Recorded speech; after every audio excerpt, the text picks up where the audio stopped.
I moved into my dream home, nestled against a rugged mountain slope, peaceful, private, and protected. But that serenity didn't last long. The Homeowners Association (HOA) had other ideas. They claimed my retaining wall, built to hold back the mountain, was ruining the view for the rest of the neighborhood. I tried reasoning with them. I explained, the wall wasn't just cosmetic, it was structural. Without it, the slope could collapse. But they didn't care. They saw it as an eyesore, a violation of their precious aesthetic rules. Then came the letter, cold, formal, demanding. I removed the wall immediately. I knew what was coming, but I didn't know how bad it would get. The contractors arrived earlier than expected, armed with jackhammers and cold indifference. I stood on my porch, watching them demolish the wall I'd built with care and calculation. Each crack of concrete felt like a punch to the gut. I warned them. I told them again and again, that wall isn't a decoration. It's what holds the slope back. If you remove it, the earth will move. But the HOA was firm. They wanted compliance, not conversation. The men did their job. By sundown, the retaining wall was gone. The slope now stood naked, vulnerable, and silently dangerous. I looked up at the sky that night. There was no peace, only dread. Days passed. A strange silence settled over the slope, the kind of quiet that feels like a warning. The earth didn't move, but it didn't feel stable either. It was holding its breath. Then the rain came. It started as a light drizzle, but by evening it had escalated into a downpour. Water ran down the exposed slope like a river unleashed. I watched helplessly as the soil began to sag, bulge, and shifta.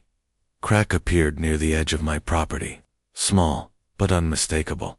I reported it instantly. Photos, measurements, everything. But the HOA's reply, we're monitoring the situation. No urgency, no accountability.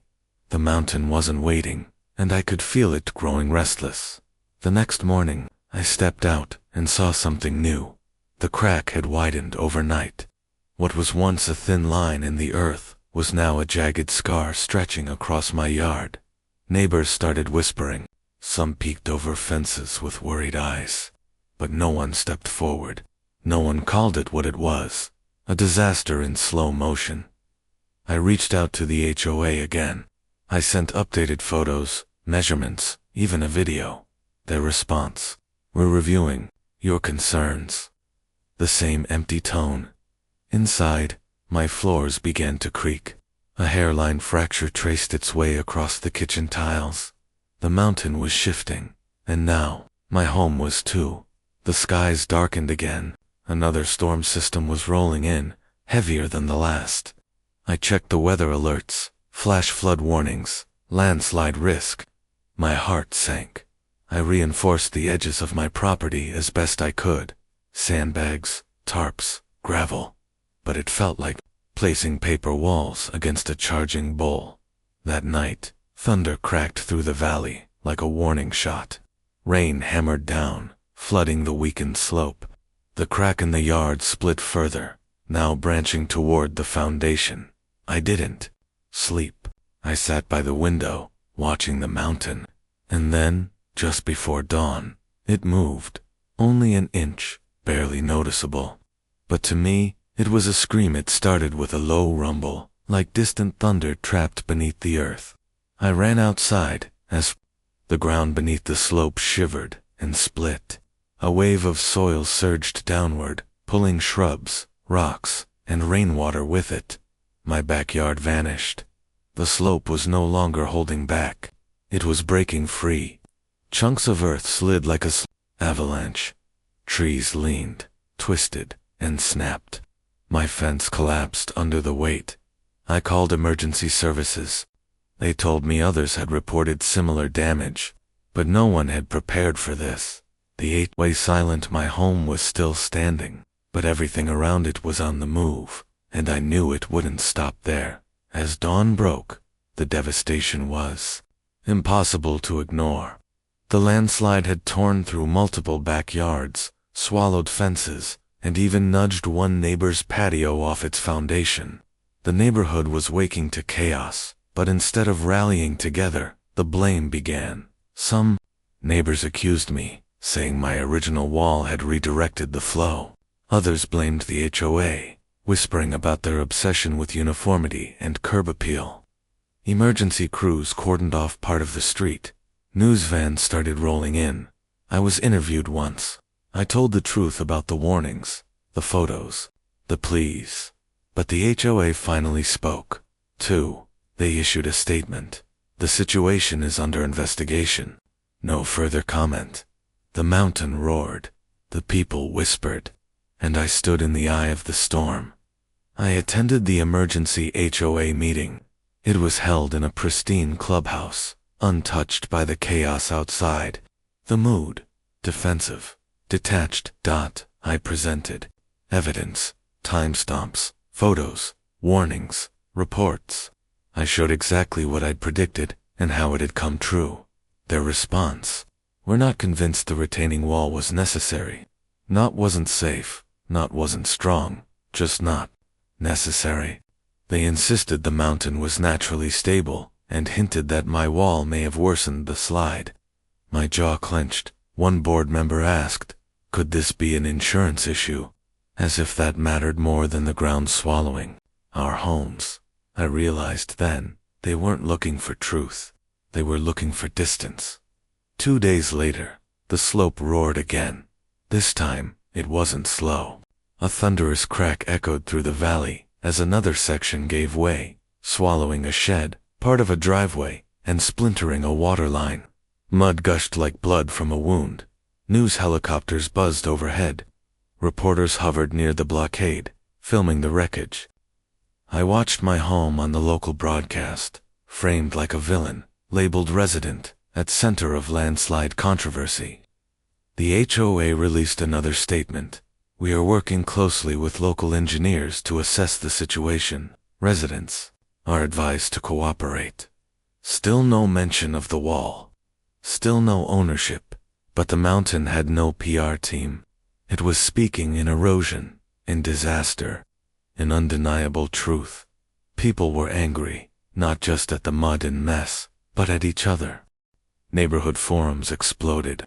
Some residents demanded accountability from the HOA, while others defended its actions, claiming the rules exist for a reason. I read post after post, some attacking me personally, others calling me brave for speaking out. At a town hall meeting, emotions boiled over. A woman cried as she described her yard slipping away, her son's swing set gone. A man shouted that he had warned the HOA years ago, but was ignored. And me, I stood quietly, holding the same folder of evidence. No longer alone. The mountain didn't divide us. The silence did. And now, too many were screaming into it. GEOTECHNICAL engineers were finally brought in. Clipboards, scanners, drones hovered over the ravaged slope, mapping every fracture. One expert said it plainly.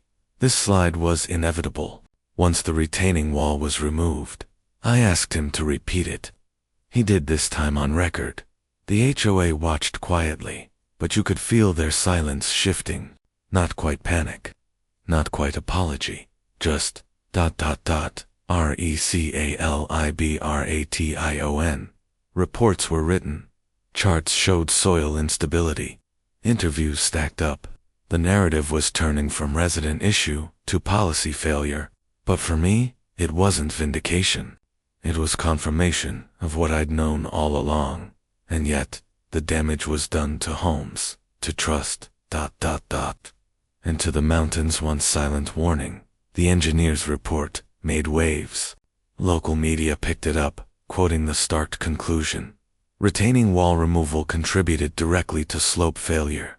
For a moment, I felt seen, but also hollow. The HOA held a closed-door meeting. No public statements. No apologies. Some residents called for resignations. Others defended the board, saying mistakes happen. I shared the report with everyone, posted it online, handed out copies at meetings. It wasn't about revenge. It was about truth. But even truth isn't always enough. Some neighbors stopped talking to me. Others offered quiet support. The silence of denial still lingered, thicker than the mud that covered our homes. And through it all, the mountain stood, scarred, but still speaking. With the truth out, the neighborhood began to shift. Not just physically, but emotionally. Some residents demanded HOA reforms, holding late-night meetings and drafting petitions. Others withdrew, nursing resentment in silence. One couple approached me quietly. "We're sorry," they said. "We believed them. We didn't know." I nodded, unsure how to feel. Forgiveness isn't easy when your foundation's been literally cracked. Meanwhile, repairs began, roads patched, slopes restructured, water rerouted, but no amount of gravel could fix what had broken between us. The unity once imagined in our tidy little cul-de-sac had slid away with the soil dot, and all the while, the mountain watched, still scarred, still silent. It didn't happen quickly. Healing never does. Some neighbors planted trees on the slope again, not to restore the past, but to acknowledge the scars. Kids played on patched lawns, while parents watched with cautious hope.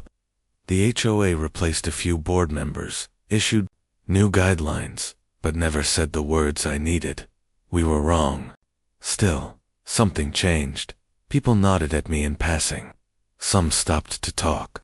One neighbor brought over a pie and just said, "We should have listened." I didn't want praise.